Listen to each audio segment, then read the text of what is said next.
Good morning and welcome to the Breakfast Club. My name is Leslie Moore. This is Asake Online.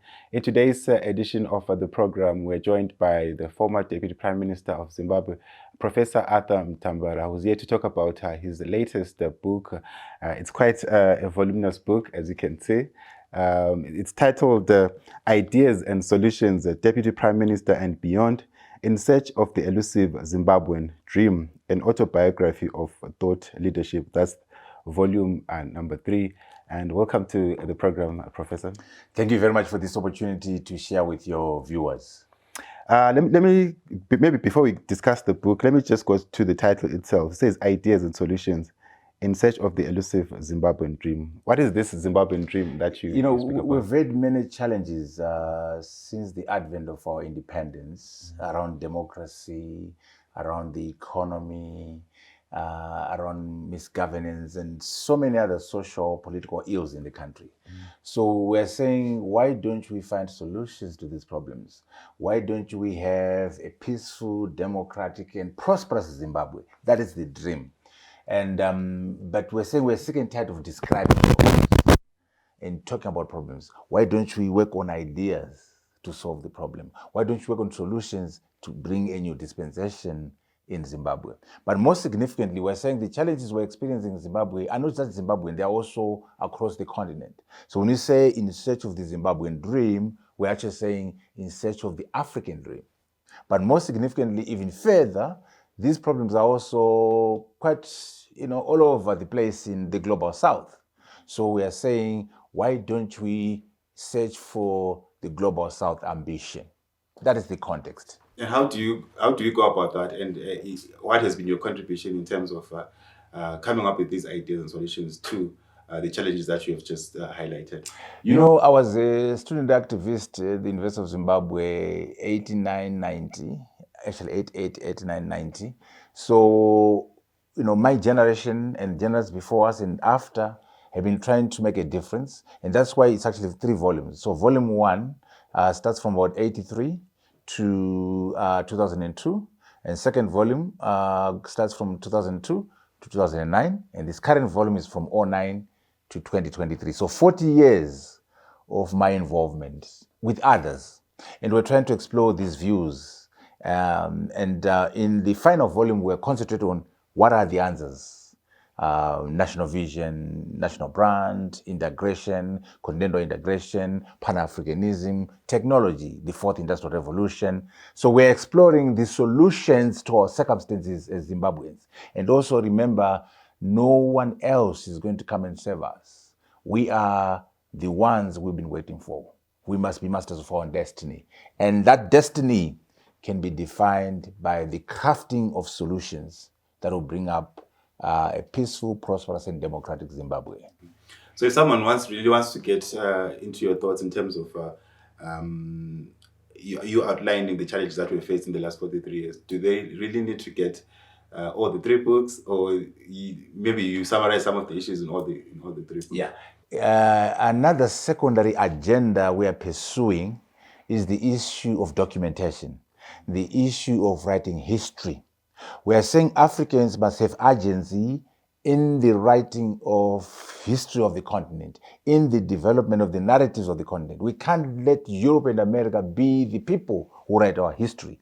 So in addition to pursuing solutions for Zimbabwe, we are also saying our activists, our change makers, our political leaders, our business leaders, our academics must document their thoughts. So I've tried to walk the talk by documenting my own thoughts over 40 years, from Form 3 to now. Okay, 40 years. 83, I was in Form 3, and now I'm here. So there's 40 years there. And so Volume 1, Volume 2, Volume 3 is the documentation of my experiences, my thoughts, in addition to autobiographical material. So we're pursuing a double agenda here: documentation and history, and then solving our problems as Africans, as Zimbabweans, as members of the Global South. So your latest offering, this one that we are talking about today, maybe tell us more. And I know you're to officially launch this book. You've had similar launches in Johannesburg and also recently in Harare. What can the Bulawayo residents expect when they come out to your launch, and maybe tell us more details in terms of where the launch is? Okay, so we've done the launch at the University of Johannesburg on the 23rd of May. And then we did the second launch in Harare on the 30th of May, this past Tuesday. And tomorrow on the 2nd of June, we're launching in Bulawayo at the Bulawayo Club between 5 and 7 p.m. tomorrow. So we will be going through some elements of the book, and then we have remarks from colleagues. Dr. Gordon Moyo is going to be the chairperson of the event, Spepa Ngomo, Moyo, Deputy Coulthard, and many others are going to speak at this meeting. In terms of the book, I'll go through, the different sections. One of them is my activities in the inclusive government, my views in there, and then my conversation with President Mugabe. I spent a lot of time with President Mugabe, and we shared a lot of information which I put in the book. And then also I revisit the liberation struggle. I did my own research and talked to people, and there's some new nuggets, some new information about the liberation struggle in Zimbabwe. And then, of course, then the ideas of solving our problems as Africans, as Zimbabweans, the Pan-Africanism, regional integration, technology, vision, strategy, branding. So I'll give an overview of the ideas and solutions, but also give you a sense of my activities and ideas when I was in the inclusive government. And in particular, my exchanges with President Mugabe. So Mugabe is going to speak from the grave in this book. You had so many conversations with the late former President Robert Mugabe, and you detail this in the book. Maybe just a snippet of some of the conversations that you had with the former leader. Well, it would be interesting, for example, his views on Gugura Hundi, some of them which are not in the public domain are in the book. His views on Emerson Mnangagwa, which are not they're in the book. His views on Chitepo, are in the book, which are not those views are not in the public domain. His views on the land reform program, you'll be surprised what he thought about the land reform program. Come to the launch. And then, of course, the most important thing to come to the launch for are the ideas and solutions to solve Zimbabwe's problems. Without preempting much in terms of what the book contains, like you've been saying that you've been involved in Zimbabwean politics for years, starting as a student leader, yes, and also ending up as part of the three principals in the GNU. How would you sum up the political landscape in Zimbabwe, maybe tracing it back from the independence in 1980 up to today? It has been a very sad trajectory. We had our independence in 1980, beautiful, but then we went into Gugura Hundi, which was a terrible period in our country from about 81, 82 to 87, where the Unity Accord was signed. So it was an ugly chapter. And then after that, then democratic space. Then we have Zoom, the opposition party, but the MDC was formed in 2000 again. A lot of violence against opposition leaders and people being killed and locked up. And then fast forward, and now we're with Triple C. Triple C is the main opposition. Scala is in prison. Garivuma is in prison. Our political leaders are being locked up. There are no political reforms. We're going to elections now. The voters' roll is in shambles. And the voters' roll is not accessible to the opposition.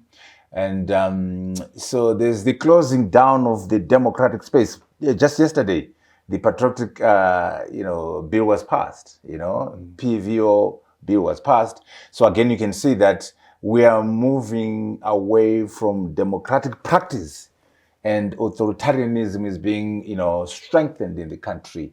And again, the economy, the currency is in free fall. Prices are going out of hand. People are not being paid. If they're paid, the salaries are not sufficient. So we're going through social, political, and economic problems in the country. So my book gives you a sense of the context. Why are these things happening?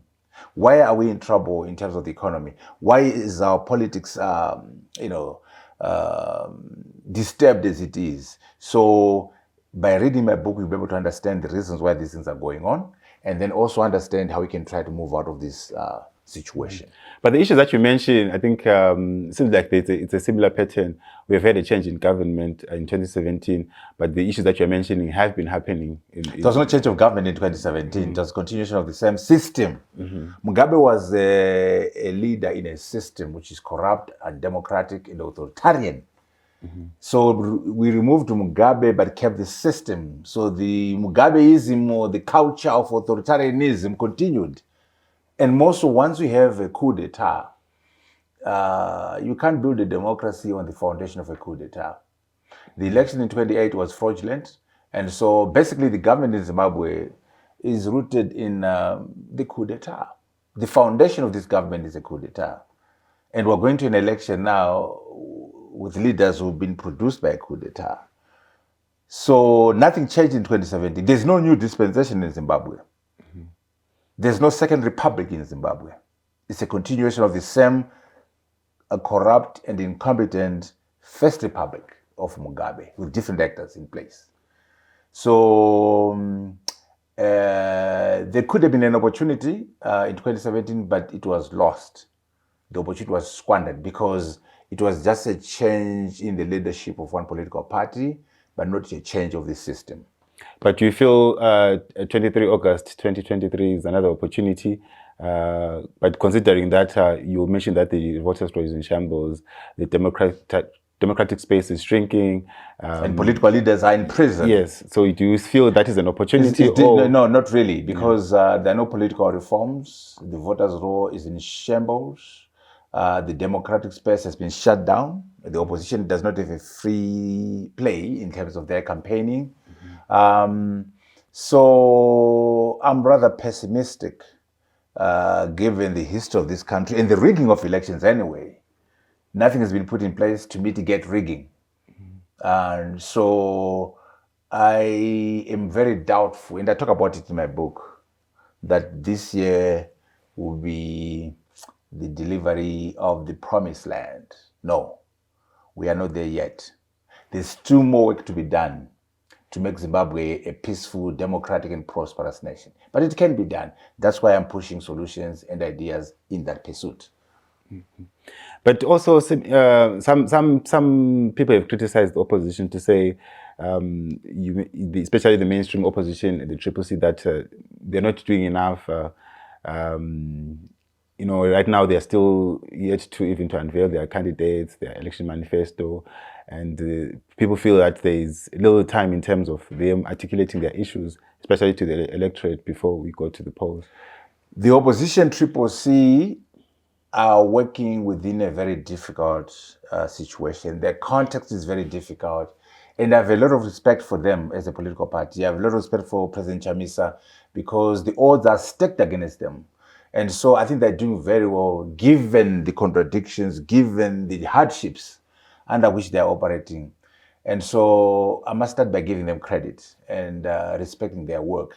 There are things I would want to be done differently. There are things I would want improved, but I've got, access to them, and I can share with them and try to improve them and make them better players. But I think it's important that we give respect where respect is deserved by acknowledging the good work that they're doing as an opposition, despite the circumstances. And so I think we need systemic changes. We need environmental changes. We need political reforms. And yes, they can also improve their own activities, but they're doing very well given the challenges that they are facing. But maybe share some of the nuggets in terms of what would you say to Nelson Chamisa if you were to sit with him, and in terms of the political landscape in Zimbabwe? No, I think they're doing very well, but they must make sure that they empower their leadership, and the leadership have official positions so they're effective, and they must have physical presence in all the country which are officially recognized so that they can mobilize better. They can maybe work a bit harder to mobilize for their leaders who are locked up, raise the profile more effectively. and maybe they can do more in terms of crafting the solutions. What is your national vision? What's your national brand? What's your economic strategy? What's the role of technology? I know they're doing all those things, but they can be improved. And maybe they can mobilize more to make sure that there's unity in the opposition. Because when we are fragmented, it is easier to rig elections and say, oh, they lost because they're divided. So unity and working together has a mobilizing impact. It is also a mechanism to minimize the impact of rigging or making rigging. Because when you're divided, you give what we call plausible rationale for rigging, So, but these are things that they can work on, but they're doing a good job as we speak. And, they need more support and more solidarity from all fair-minded Zimbabweans. Okay. And obviously, like you say, that the opposition has a huge task in terms of unseating the current government. But looking at maybe beyond the elections, what sort of an opposition would you want to see in this country? Obviously, you did highlight that right now they've passed some of these stringent laws that are curtailing the freedom of speech in the country.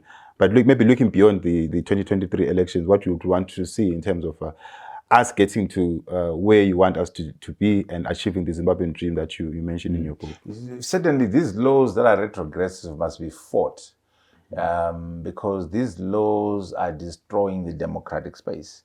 They're making it difficult for people to organize and mobilize. So they must be fought and they must be stopped, these laws. And in terms of the opposition, they can do more in terms of developing their presence and also encouraging unity and encouraging more people to vote. Because the more people that vote and defending the vote as well, even now, even before the elections, it's important that people vote en masse. The more people that vote for the opposition, the harder it is to rig. And more importantly, there must be mechanisms to defend the vote so that an electoral victory can be translated into political power. Because you can get the votes, but not get the political power because of the intervention of rigging and other mechanisms to stop the democratic winner from taking charge. More things that can be done beyond the elections is to make sure we have a technocratic opposition that is very clear on the vision, very clear on the infrastructure master plan, very clear on the agricultural policy, very clear on technology policy, education. They're doing all those things, but they can be improved so that when the government does change hands and the opposition is in power, they can be able to do things differently and effectively, and also build a value system that is different from the current value system. The challenge with Zimbabwe is that for 43 years we've had one party in power. So this party has given us a value system. This party has given us a culture, a way of doing things. And if we're not careful in our soccer, in the academy, in civic society, in the political parties, we might actually have the same culture as ZANU-PF, because that's all we know. So we must actively create a different political culture. We must actively create a different value system from ZANU-PF so that when we get into office, we'll do things differently. Don't assume that because you are different, you're going to do things differently. Because you might actually have the same values, the same culture as the current leaders. So an ambition for the opposition is the creation of a different value system, a different culture, and a different national vision. And then, of course, the programs and policies to be executed to achieve that vision. And then also a mechanism and way of monitoring and evaluating progress and so on. We must be ready to govern. And it's not granted that once you win, you'll be able to govern. You must prepare for governance. And maybe before we go back to the book, I know you are passionate about education and you have been critical of the education system in Zimbabwe, especially looking at the results where people are celebrating 20 points, 25 points. looking at the current education policy in Zimbabwe, where do you think it needs change, and what can we do to improve it so that at least we go back maybe to the levels that we used to achieve in terms of Zimbabwean We education? must make sure that we promote critical thinking among our students. We promote problem solving. We promote entrepreneurship. We promote technology. And when you look at our curriculum at O level, our curriculum at A level, and within the universities, we need to do more on that. There's very little critical thinking that's going into the curriculum. There are very few problem-solving skills that are being imparted to our students. There is very little entrepreneurship which is being formally taught to our students. And technology is a key enabler. Every student, O level, A level, university, must have functional exposure to technology, in particular artificial intelligence, artificial general intelligence, generative artificial intelligence. All these things defining the reality of today. So we must find a way to introduce these concepts at every level and make sure our students, when they're done at university, when they're done from our colleges and technical institutions, they have what we call skills and capabilities to do work, skills and capabilities to form businesses. In other words, we are now in the world at a place where we say, show me what you can do. Don't show me your certificate. What capabilities do you have? What skills do you have? What can you do? Don't tell me I've got an MBA.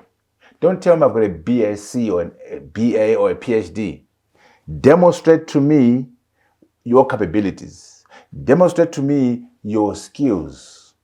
Demonstrate to me your capacity to create jobs, to create a product, to create a service. Skills and capabilities that will drive the economy. Yes, some people must go and work as workers, but we also want to produce entrepreneurs who are going to create businesses, who are going to create companies, who are going to create technologies. So we must make sure that our products at A level, our products at O level, and our graduates from the universities are created in a manner that they are in a position to become entrepreneurs, to become creators of products, to become creators of services. But more importantly, they have the skills and capabilities that industry is looking for. Go to industry, engineering, pharmacy, agriculture. What skills are they looking for? Medicine. And make sure as you teach the students, you give them the skills that our mining industry is looking for. You give them the skills that our manufacturing industry is looking for. But sometimes there's a mismatch. You produce a graduate, but the graduate does not fit into the industry. The industry is looking for different skills. Your graduate has got different skills. There must be a harmonization between the interests of industry and what we're teaching. In other words, industry, academia, and government must work together to make sure the policy framework is synchronized. We are teaching what industry wants us to teach. But sometimes that's why you end up with unemployed people and the jobs that can be filled. But more importantly, entrepreneurship, entrepreneurship, entrepreneurship, plus technology. The fourth industrial revolution. And I talk about all these things in my book. So come tomorrow and we'll be able to have a festival of ideas and venture into education, capabilities, and all these things I'm outlining. They're all in my book. Okay. So in terms of the availability of the book, if someone wants to place an order, where can they get the book? Now, the best thing is to come to the launch because the books are cheaper at the launch. After the launch, the price will go up. They'll still be available in Bulawayo at Innovate bookstore. They will have the books there, but they'll be pricey there. At the launch, they'll be reasonable. So the best place to buy the book is at the launch. It will be cheaper. There's a hard version, hardback version, and a softback version. They will be available after the launch at Innovate bookstore in Bulawayo. In Harare, they're in most bookstores, and in Joburg the same, but they are more expensive after the book launch. They're cheaper during the book launch. My final question is, having been a politician, I'm sure a politician will always be a politician. Are we likely to see you coming back to being actively involved in Zimbabwean politics? We need Zimbabweans to be active in all arenas. We need people in journalism. We need people to be farmers. We need people to be in industry. We need people to be in academia, where I am, generating knowledge, writing, influencing the world through, thought leadership. We need people in politics, public office. We need people to be civil service agents. Yeah? I'm in academia at the moment. I'm a professor at the University of Johannesburg. I'm the director of the Institute for the Future of Knowledge. That's what I'm doing for now. And I'm also writing and documenting history. So that's my agenda at the moment. But I keep my options open. If our political players in Zim are not doing a good job, maybe I need to come back from retirement and take care of business. So I keep my options open. And also as a Zimbabwean, I need to make sure I play a role in addressing the problems of my country. That's why I'm providing solutions and ideas in that framework. Thank you so much, Professor Mutambara, for taking time to come in and have a chat with us. If you've just been following the program, I was in conversation with Professor Mutambara. He is in Bulawayo to launch his new book. It's called The Ideas and Solutions, the Deputy Prime Minister and Beyond, in search of the elusive Zimbabwean dream. The launch is tomorrow at 5 o'clock at the Bulawayo Club. So come through and have a chat with him and buy the book. He says that the book will be cheaper at the launch tomorrow. Hopefully, we will have similar conversations in the future. Thank you so very much for this opportunity to share with your viewers.